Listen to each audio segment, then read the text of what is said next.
Hello everybody and welcome back to What's the Word. Today is Tuesday, December 15th, 2020. And today the word comes from 1 Thessalonians chapter 5 verse 19 out of the Amplified Version. And it reads, "Do not quench, subdue, or be unresponsive to the working and guidance of the Holy Spirit." And from that, I want to say, don't ignore the Holy Spirit. God sent the Spirit to be a guide for us. So when it tells you to do something, you better do it. And for the people that are less spiritually aware, that gut feeling that you have or that thought you have in your mind that's telling you something is right to do, it's most likely the right thing to do. On to scoreboard watching, where there was a lot going on. Starting with college football, with Navy losing to Army 15-0. This marks the first time that Navy was shut out by Army since 1969. These games are rarely played through the air, and that was especially true on this foggy day, as the two teams combined for only 37 yards through the air. Credit to both defenses, though, as neither team was able to get much going, with 15 total punts, a safety, and only one touchdown, which came at the end of a 13-yard drive. The loss was Navy's 5th straight and will probably end the midshipman season, as they'll likely opt not to play a bowl game. On to Maryland football, which lost to Rutgers 27-24 in overtime. Maryland played this game without their best player on each side of the ball, as both quarterback Taulia Tagovailoa and linebacker Chance Campbell were out due to, quote, illness. Lance Lejeune got the start at quarterback, but struggled through one half of play, only amassing 42 yards and throwing 2 interceptions. Third-string quarterback Eric Najarian gave the Terps hope in the second half, throwing for 218 yards and 2 touchdowns. Rutgers, however, was able to tie the game by connecting on a 39-yard field goal as time expired in regulation, then take the lead in overtime on a 42-yard field goal and win as Maryland missed a 50-yard attempt of their own. A disappointing loss on senior day, but senior running back Jake Funk, who leads the nation with 8.6 yards per carry, ran for 180 yards and a touchdown. Next up, Maryland will get a chance to make up their canceled game against Michigan State this Saturday at 7:30 p.m., as the Big Ten added a game for teams not playing in the conference championships. Staying with Maryland, but moving on to college basketball. In their first game in the past week, Maryland lost to Clemson 67-51. The Terrapins were doomed by a slow start, trailing by as much as 25 in the first half, and entering halftime with a 38-15 deficit. The second half was a slightly different story, as Maryland outscored Clemson 36-29, but could never cut the lead under 12. In their next game, Maryland lost to 19th-ranked Rutgers 74-60. Poor shooting was the story in Maryland's Big Ten opener, as the team only shot 34% from the field and 20% from three. The Scarlet Knights were led by junior guard Ron Harper Jr. and his 27 points. Next up, Maryland will look to end their 2-game losing streak as they host LaSalle next Tuesday at 7 p.m. Georgetown also had 2 games in the past week. Their first one, a loss to 9th-ranked Villanova 76-63.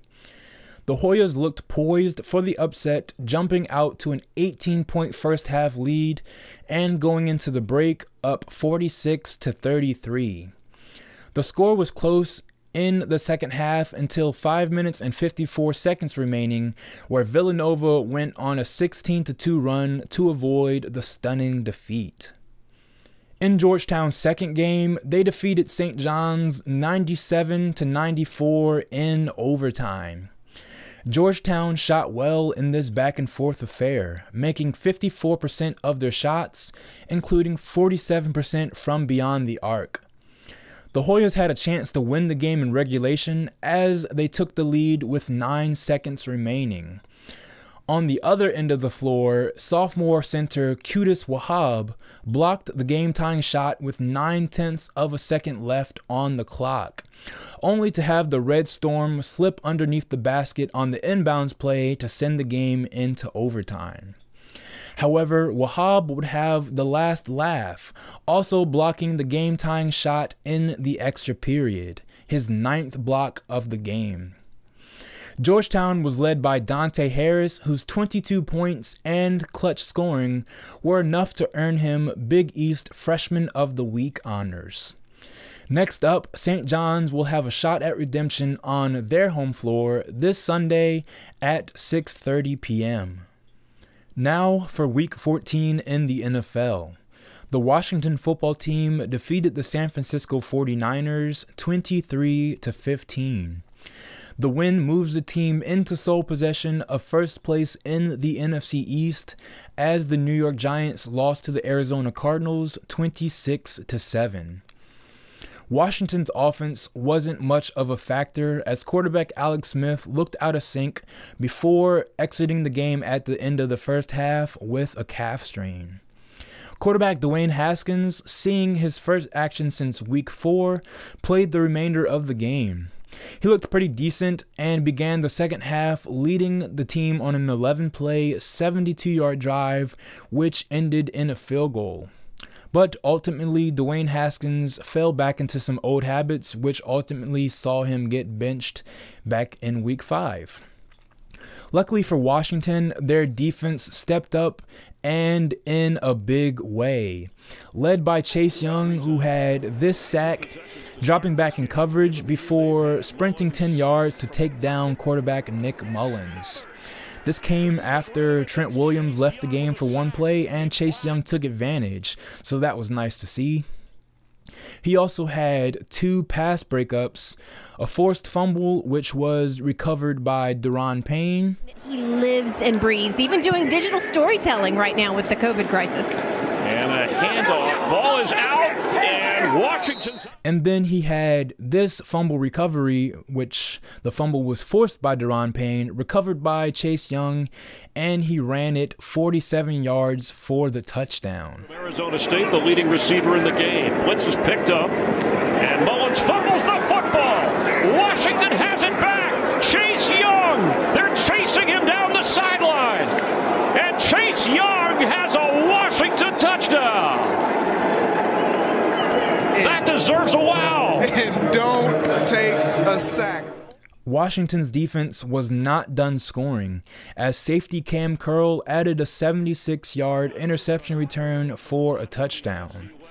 And as you can see on this play, he did a great job baiting Nick Mullins into the throw, jumping in front of the route, and then taking it the rest of the way, somersaulting into the end zone.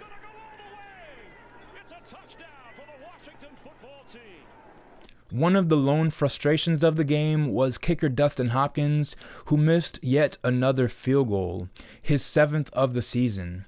But to give him some benefit of the doubt, it was a 55-yarder, and he did go on to make his other 3 attempts, including one from 51 yards out. Next up for Washington, they will hope to keep their 4-game winning streak alive as they host the Seattle Seahawks this Sunday at 1 p.m. The Baltimore Ravens defeated the Cleveland Browns 47-42.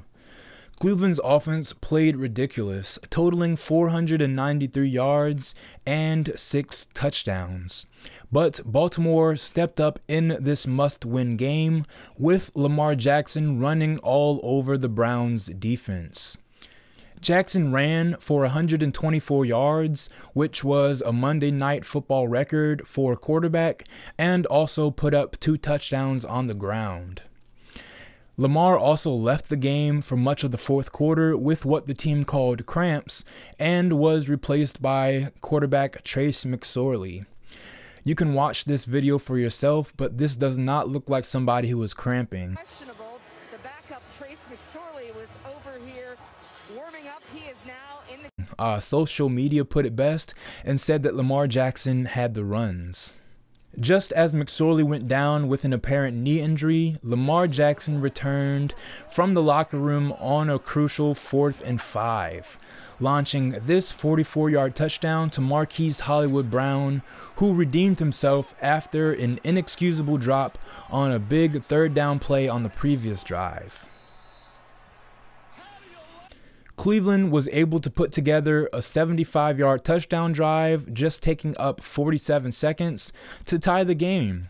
But check out Baltimore's final drive, which ended with this Justin Tucker field goal. 64 ticks, 1 timeout left for Baltimore. Jackson patient in the pocket underneath. It's Mark Andrews. Yards after the catch are going to get you beat. It's Andrews again. Why he was really in the locker room all that time. Watching Trace McSorley. 1st down and 10. Frost hit a 55-yarder earlier this season.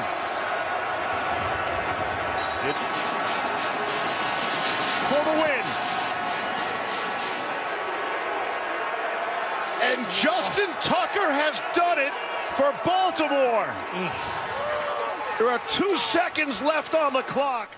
The Ravens would go on to add a safety as the Browns botched their last-ditch effort on a kick return. Next up, Baltimore will host the 1-win Jacksonville Jaguars this Sunday at 1 p.m. The UFC wrapped up its pay-per-view portion of the 2020 schedule with UFC 256, and it was a great card. It started off with one of my favorites, featherweight Chase Hooper, who fought from behind to submit Peter Barrett via heel hook. Chase Hooper is more of a wrestler and better with jiu-jitsu, and Peter Barrett is a striker, and it showed that Peter Barrett was more dominant in the striking aspect of the game. Chase Hooper did put together a few pretty good combinations and catching Barrett a few times, but his game is stronger on the ground, and he wasn't able to take Barrett down, so he had to find some ingenious ways of getting the fight to the ground. So watch Chase Hooper go for some Imanari rolls, getting the fight to the ground, and in the beginning of the 3rd round, ultimately getting the heel hook for the submission victory.